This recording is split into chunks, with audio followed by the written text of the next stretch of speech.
जिस दिन इस दुनिया में स्त्री को आजादी मिल गई उस दिन जातिवाद, संप्रदायवाद सब खत्म हो जाएगा। किसी धर्म ने यह नहीं कहा कि पुरुष को विदा करो, सबने स्त्री को विदा कराया है। लेकिन स्त्रियां भी कभी कभी खुद गुलाम रखना चाहती हैं। लेकिन हिंदुस्तान की लड़कियों को टाइगर श्रॉफ के बारे में पता है, राजा राम मोहन रॉय के बारे में कुछ भी नहीं पता।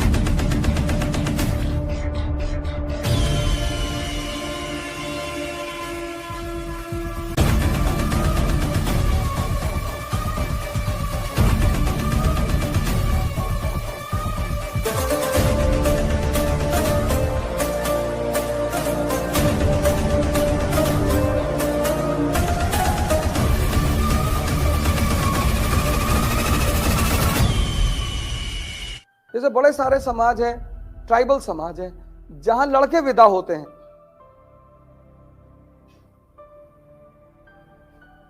दुनिया में सारे धर्मों ने एक चीज में कभी बदलाव नहीं किया। किसी धर्म ने यह नहीं कहा कि पुरुष को विदा करो, सबने स्त्री को विदा कराया है। और कोई भी धर्म, हर धर्म स्त्री को बड़ी ऊंचे का दर्जा देता है। लेकिन धार्मिक उस धर्म के लोग, चाहे हिंदू हो, चाहे मुसलमान हो, चाहे ईसाई हो, स्त्रियों को आजादी नहीं दे सकते। जिस दिन इस दुनिया में स्त्री को आजादी मिल गई उस दिन जातिवाद, संप्रदायवाद सब खत्म हो जाएगा।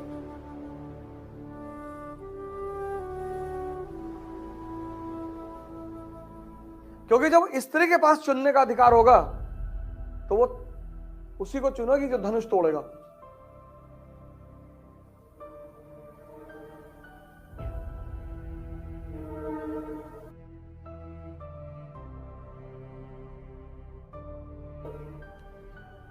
फिर वो ये नहीं देखेगी कि हमारी जात का है, ये तो परिवार देखता है ना।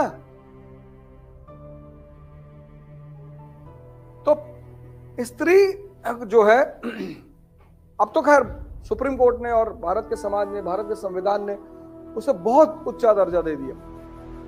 लेकिन स्त्रियां भी कभी कभी खुद गुलाम रखना चाहती हैं। अभी कर्नाटक में घटना घटी है। हाँ, नहीं, हिजाब तो अच्छी चीज है, बहुत अच्छी चीज है। स्कूल में हमारा स्कूल था, हमारे समय यूनिवर्सिटी था, वहां कोई बुर्का पहन के नहीं आता था। हम भी तो पढ़े यूनिवर्सिटी में, वहां भी तो हिंदू मुस्लिम लड़के पढ़ते थे। ड्रेस ज्योग्राफी पे डिपेंड करता है। ऐसे भी जून की जब दोपहर कानपुर में आएगी ना, तो लड़का लड़की चाहे जिस धर्म का हो, अगर जो भी बाइक से चलेगा वो मुंह कवर करके चलेगा, लू से बचने के लिए। तो इस्लाम पैदा हुआ सऊदी अरेबिया में, है ना। तो वहां पुरुष और औरत दोनों पर्दा करते हैं। हिजाब तो बहुत अच्छी चीज है। हिजाब वो जो यहां तक कवर करके बांधते हैं ऐसे पूरा, वो हिजाब, वो तो बहुत अच्छी चीज है।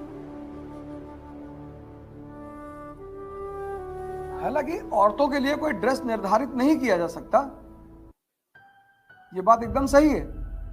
लेकिन कुछ ड्रेस हैं जो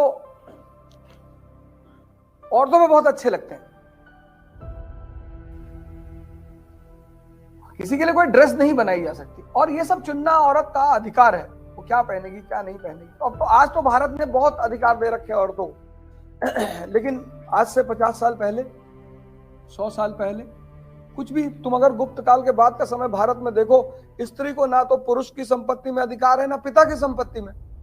तभी तो सती होती थी।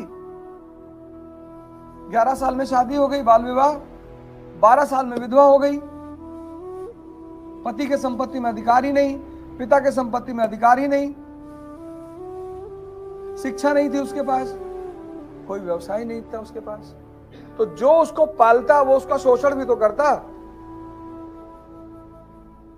यूज भी, प्रेम रोग जो मूवी बनी है वो इसी पे तो बनी है, नहीं देखा?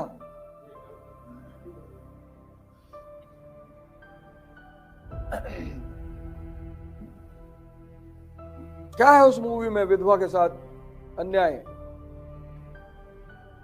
पद्मिनी को कोल्हापुरी की शादी होती है, उसका हस्बैंड मर जाता है तो उसका जो जेठ होता है वो रेप करता है उसके साथ। तो वो तो खैर चलो राजा की फैमिली थी, ऐसे न जाने कितनी घटनाएं घटी होंगी। तो उसका सबसे अच्छा रास्ता है कि जीवन से हटा ही दो। तो छोटी छोटी बच्चियों को सजा के दुल्हन की तरह शमशान ले आते थे, फिर वहां उन्हें भांग पिलाई आती थी, फिर लाश के चारों तरफ ढोल मजीरा लेके लोग खड़े होते थे, बजाते थे। फिर पिता अपनी बेटी को गोद में उठा के उस पर झोंकता था। बहुत खतरनाक प्रथा थी। लेकिन हिंदुस्तान की लड़कियों को टाइगर श्रॉफ के बारे में पता है, राजा राम मोहन रॉय के बारे में कुछ भी नहीं पता। ज्यादातर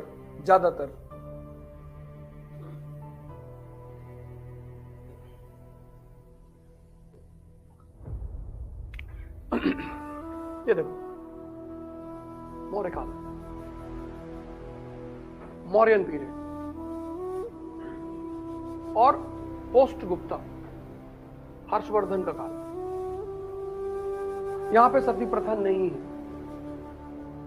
यहां पे सती प्रथा है।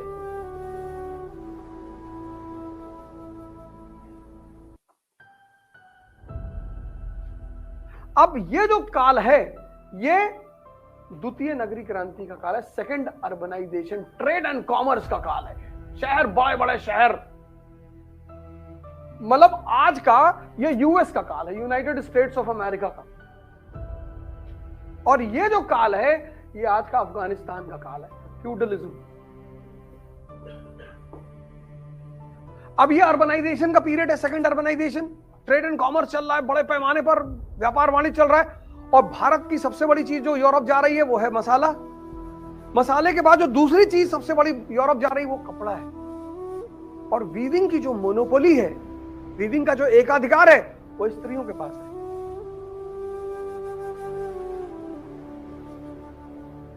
भारत के दो प्रमुख निर्यात की वस्तु, पहला मसाला, दूसरा कपड़ा।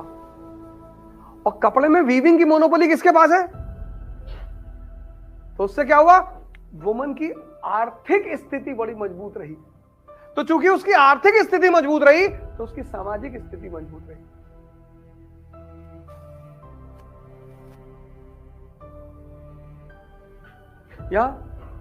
ये अफगानिस्तान, शहर खत्म हो गए, ट्रेड एंड कॉमर्स खत्म हो गया, व्यापार वाणिज्य खत्म हो गया, औरत की आर्थिक स्थिति खत्म हो गई।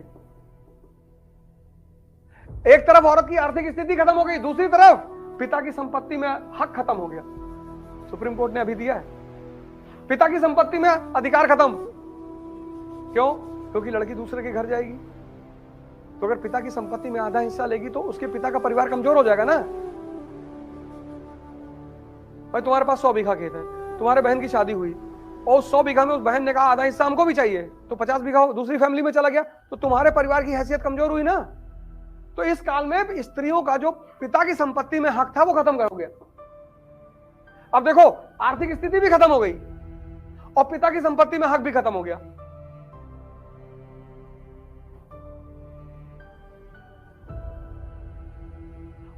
और इस परिस्थिति में चाइल्ड मैरिज, बाल विवाह। अब अगर 10 साल की लड़की की शादी हुई और वो 11 साल में विधवा हो गई तो ये अपने घर नहीं जा सकती क्योंकि पिता की संपत्ति में हक नहीं है, इसके पास अपना सोर्स ऑफ कोई इनकम नहीं है। और जो भी इसको पालेगा वो इसको यूज करेगा।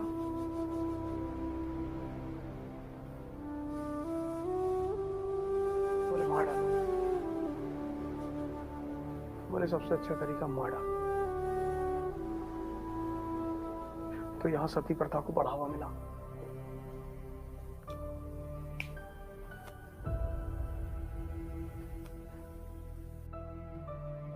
यानी अब तुम्हें इस इतिहास को पढ़कर एक चीज तुम्हारी क्लियर हो गई कि यार अगर किसी की भी सामाजिक स्थिति मजबूत करनी है तो आज करो ना वुमेन एम्पावरमेंट। अगर तुम्हें करना है, अगर तुम्हारे इंटरव्यू बोर्ड में तुमसे पूछा जा रहा है कि वुमेन एम्पावरमेंट के 5 कदम बताइए, बोलो इकोनॉमिक एम्पावरमेंट। क्योंकि जहां आर्थिक स्थिति मजबूत होगी वहां सामाजिक स्थिति